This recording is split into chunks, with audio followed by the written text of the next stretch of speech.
Защо изпратите в САЩ и как дойдохте тук? Да. Когато ние напуснахме България, това беше последната година преди да Берлинската стена да падне. И майка, аз бях малка, и всъщност беше решението на майка ми, и тя беше много решена, че не трябва да бъде в Америка. Трябва да бъде в Канада, защото в Канада помага много повече на жени, които са самостоятелни. И аз винаги съм искала да живея в Америка, защото най-вече Ню Йорк. Но винаги съм си мислила, че Ню Йорк е направен за мен и аз съм направена за Ню Йорк. И живях в Ню Йорк няколко години, като работих там, но дойдох в Майами много... Беше за всички много странно, защото бях приета в два университета да уча за Master's Degree, и единия беше в Берлин и другия беше в Майами, но в Майами ми казаха, че мога да започна веднага, в Берлин трябваше да чакам почти една година. И може би защото винаги съм искала да съм около океан и палми. Беше много спонтанно решение и дойдох без да познавам никой. Тук никой не го познавах напълно и дойдох да си направя всъщност образованието, второто образование, да.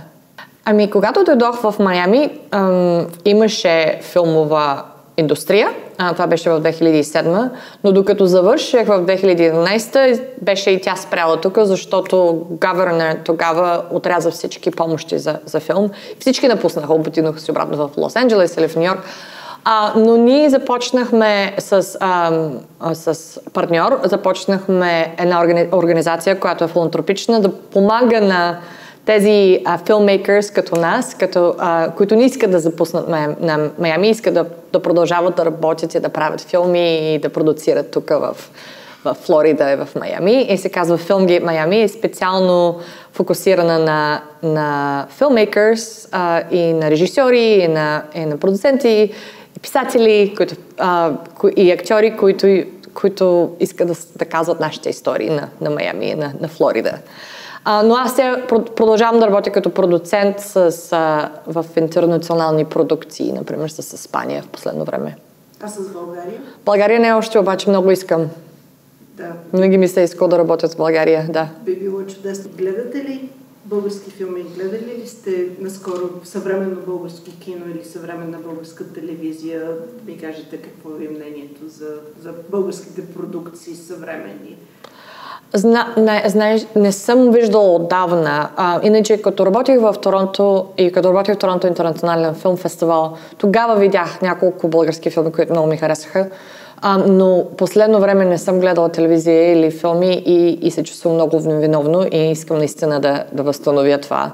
И това ще ми е един от 20-24-те голове да наваксам какво става в българската филмова индустрия и телевизия също. Имате ли семейство и приятели в България и поддържате ли връзка с тях?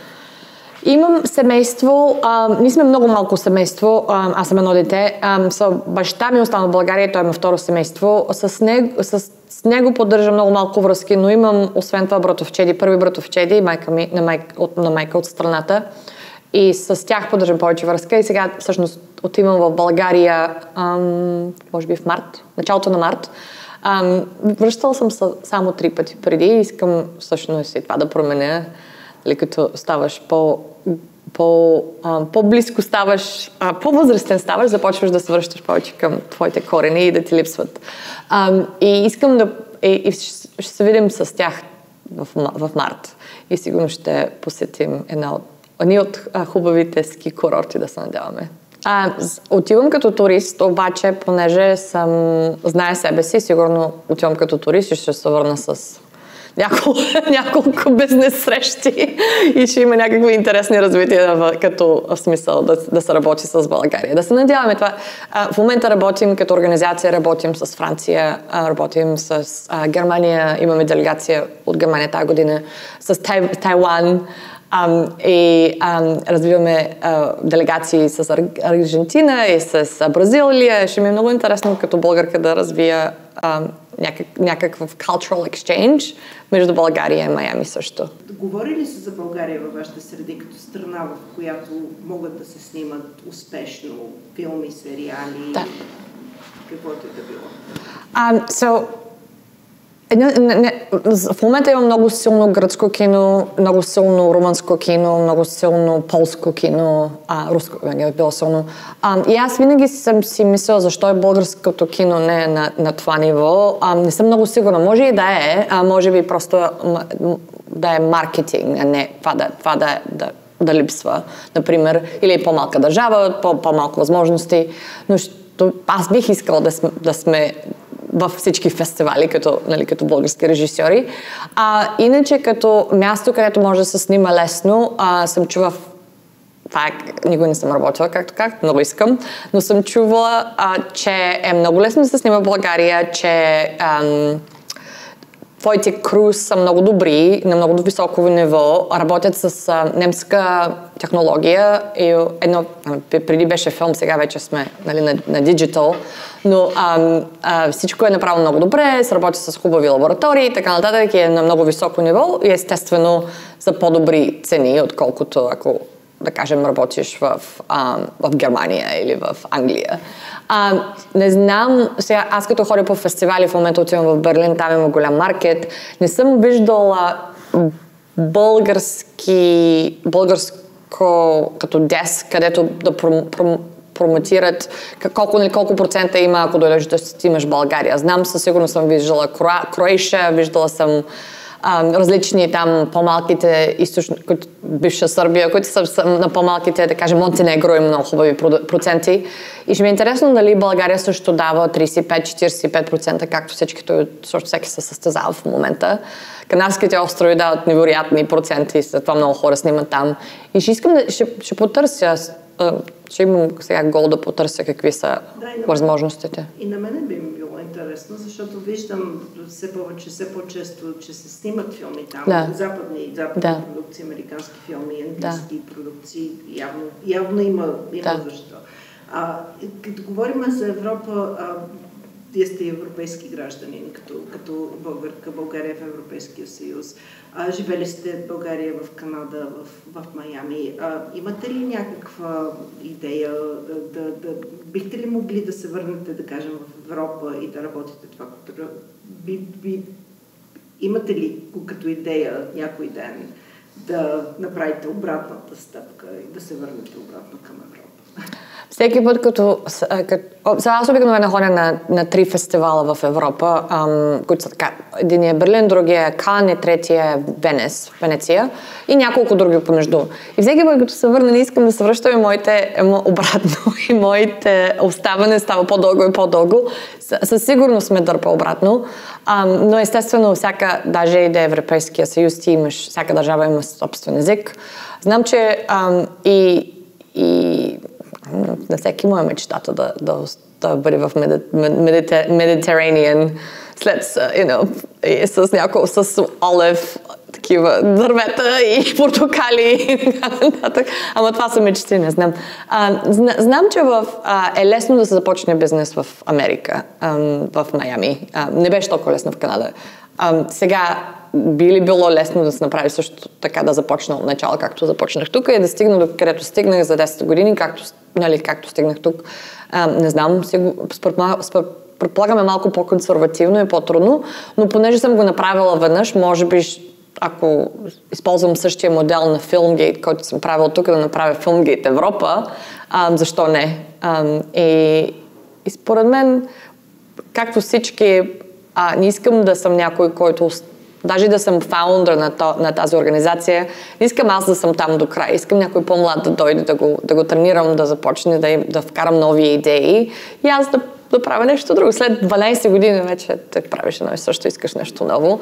И предпочитам да съм в продуцентството, отколкото да съм администратор до края на живота си. Така че винаги, Европа винаги е там. А българска кухня готвите ли? Да, затова. И танцувам български хора.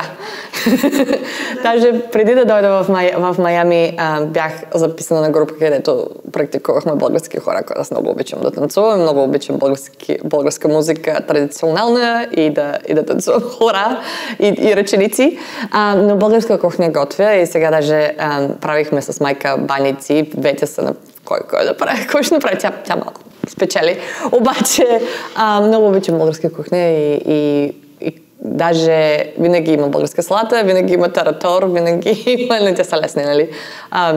Шопска салата, исках да кажа, винаги има баница, поне всеки втора седмица и бобена чорба, и лещена чорба, да.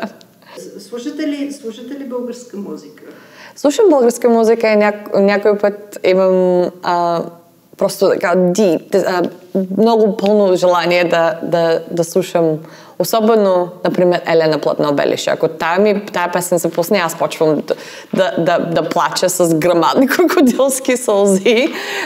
Има естествено, че нали, корените са винаги там и си мислиш, нали, какво е било, ако съм не е трябвало да напуснем, ако съм останала, аз винаги ще съм си българка, нали? Аз съм 100% българка от двете страни, но вече съм живяла много повече отвън от България, отколкото в България. Много повече отвън от България, отколкото аз бях много малка.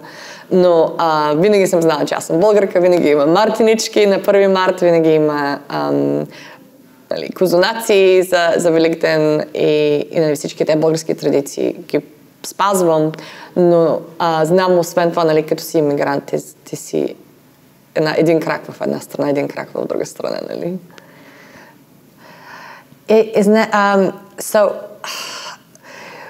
Моето ученическо време беше невероятно в България. Просто, може би и понеже и тогава и си ги спомням, даже и да съм била много малка, си спомням какво другарство имаш, какво